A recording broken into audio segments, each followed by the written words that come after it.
Oi pessoal, tudo bem? Minha professora Fabiana, que está aqui falando com vocês. Eu vou passar algumas orientações sobre a sondagem, tá bom? Que eu senti que ficaram faltando para vocês.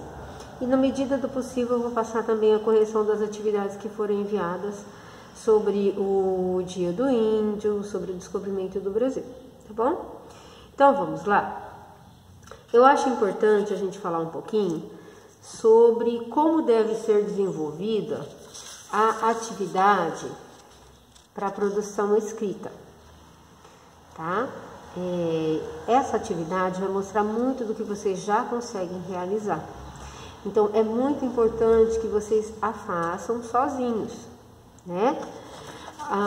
Vocês receberam aqui no grupo o livro para leitura, tá bom? Então, leiam o livro 1, 2, 3 vezes. Os pais podem ler, outra pessoa pode ler, tá?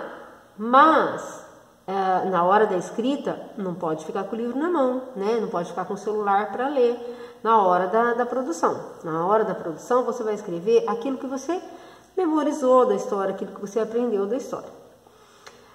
É uma narrativa, né? Vocês viram no ano passado que as narrativas podem ser em primeira pessoa, quando o narrador participa da história, e pode ser também em terceira pessoa, quando o narrador não participa, ele só observa e conta a história, certo? Então nós temos esses dois tipos de narrativas. Qual é o tipo de narrativa que foi apresentada no Gato de Botas? Você tem que prestar atenção nisso para você fazer a sua produção, né? Existe diálogos nesse livro, como que ele foi escrito, né? Qual que é a estrutura do texto? Então, para você produzir um bom texto, você tem que estar atento, que ele tem que ter um começo, né? Tem que ter uma introdução do assunto. Você tem que despertar o interesse dos leitores. E para isso você tem que ficar bastante atento nos personagens, como que os personagens vão aparecendo e vão se apresentando na sua história.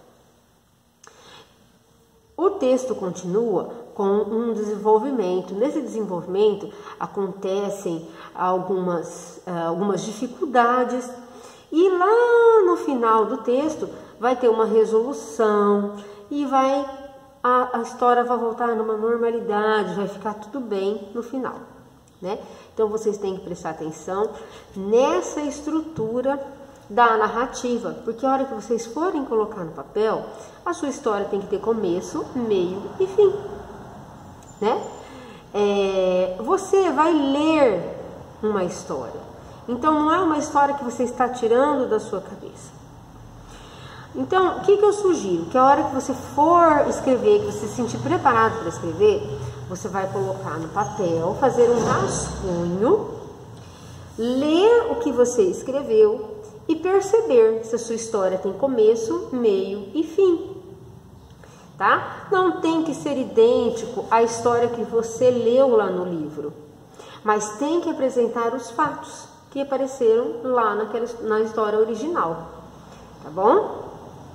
Então não se preocupem em usar as palavras exatas que estão no livro, se preocupem em dar à sua história começo, meio e fim, tá bom? Isso é muito importante na sua narrativa. É nesse contexto que nós estaremos olhando para o que você já sabe fazer dentro de uma narrativa, dentro de uma reescrita, certo? Combinado, pessoal?